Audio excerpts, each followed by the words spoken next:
بسم اللہ الرحمن الرحیم۔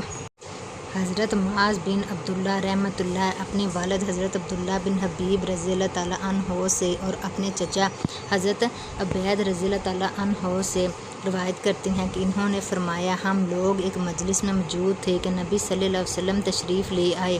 آپ کے سر مبارک پر پانی کا اثر تھا، غسل فرما کر تشریف لائے تھے۔ بعض لوگوں نے عرض کیا، آج ہم آپ کو خوش دیکھ رہے ہیں۔ آپ صلی اللہ علیہ وسلم نے فرمایا، ہاں اللہ کا شکر ہے۔ پھر لوگوں نے خوشحالی اور دولت مندی کا ذکر چھیڑ دیا تو آپ صلی اللہ علیہ وسلم نے فرمایا، متقی آدمی کے لیے دولت مند ہونے میں حرج نہیں، اور متقی کے لیے صحت دولت سے بہتر ہے، اور طبیعت کا خوش ہونا بھی اللہ کی نعمت ہے۔ سنن ابن ماجہ حدیث نمبر 2141۔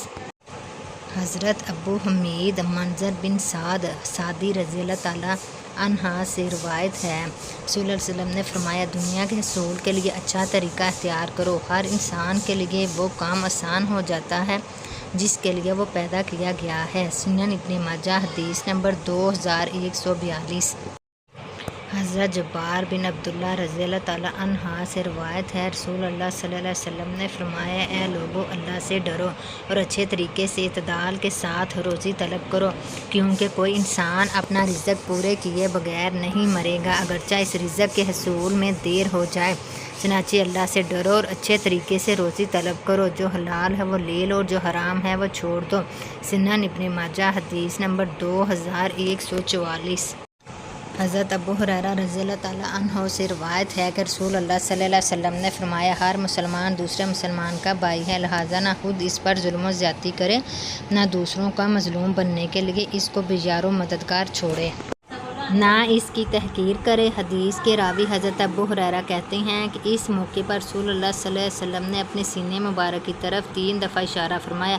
تقویٰ یہاں ہوتا ہے کسی آدمی کے لیے یہی برائی کافی ہے کہ وہ اپنے کسی مسلمان بھائی کو حقیر سمجھے اور اس کی تحقیر کرے۔ مسلمان کی ہر چیز دوسرے مسلمان کے لیے حرام ہے، یعنی اس پر دست درازی حرام ہے، اس کا خون بھی، اس کا مال بھی اور اس کی آبرو بھی۔ صحیح مسلم۔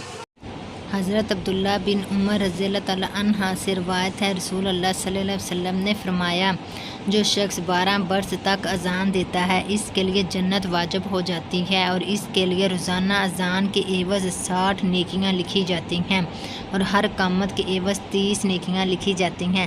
سنن ابن ماجہ حدیث نمبر 728۔ حضرت انس بن مالک رضی اللہ تعالیٰ عنہ سے روایت ہے، انہوں نے فرمایا، صحابہ کرام رضی اللہ تعالیٰ عنہ کو کسی ایسی چیز کی تلاش تھی جس کو علامت بنا کر وہ نماز کی اطلاع دے سکے۔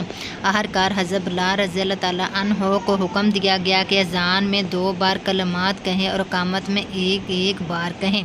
سنن ابن ماجہ حدیث نمبر 729۔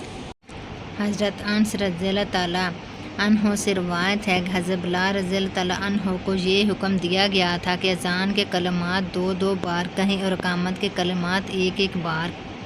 سنن ابن ماجہ حدیث نمبر 730۔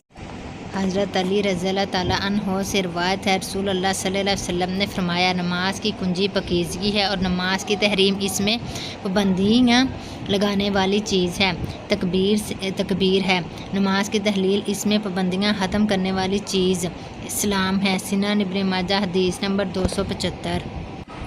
حضرت ابو سعید خدری رضی اللہ تعالیٰ عنہ سے روایت ہے، نبی صلی اللہ علیہ وسلم نے فرمایا، نماز کی کنجی پاکیزگی ہے، نماز کی تحریم اس میں پابندیاں لگانے والی چیز تکبیر ہے، اور نماز کی تحلیل اس میں پابندیاں ختم کرنے والی چیز سلام ہے۔ سنن ابن ماجہ حدیث نمبر 276۔